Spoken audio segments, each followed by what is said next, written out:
The other method to gather more light is to use reflection of light. So what I mean by the reflection, if you have,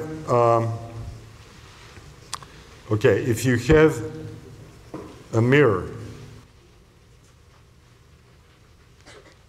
which is usually made by sort of spreading a very uniform layer of some a metal on the surface of glass.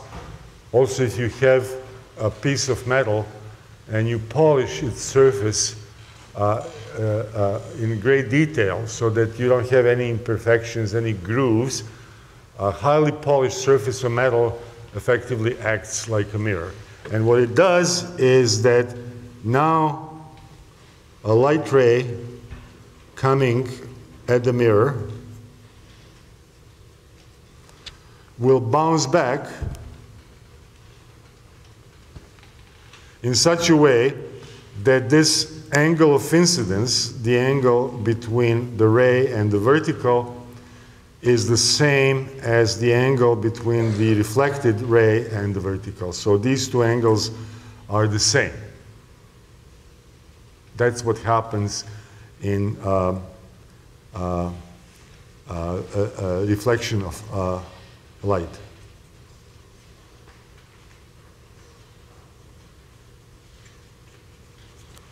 So I can use this reflection phenomenon to gather more light by giving a particular shape to the surface of the mirror, so that all the reflected rays are all collected in the same point.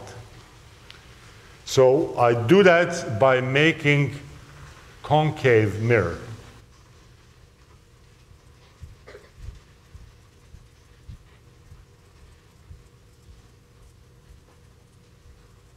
Okay, what I mean a concave mirror, it's a shape like this. So the unshaded part is the shiny part on the other side of this set of dashes.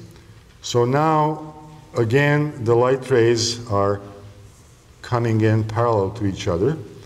But then locally, the mirror is flat. So this ray will be reflected in this direction. And this ray here, again, hitting a mirror which is locally flat here, would be reflected in this direction, right? And this one here will be reflected to the same point, and this one here will be reflected to the same point, okay? So now they are all collected in the same point, and this is now the focal point, focus or focal point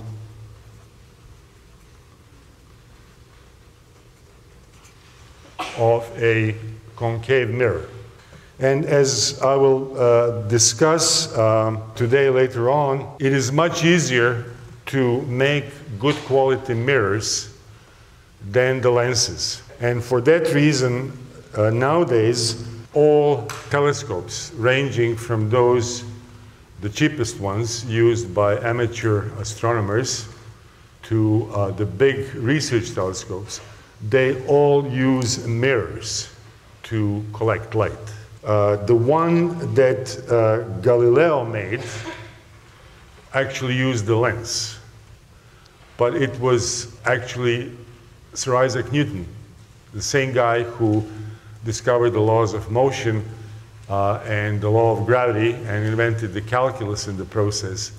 He also made one of the first refractors, the telescopes that use mirrors to collect light.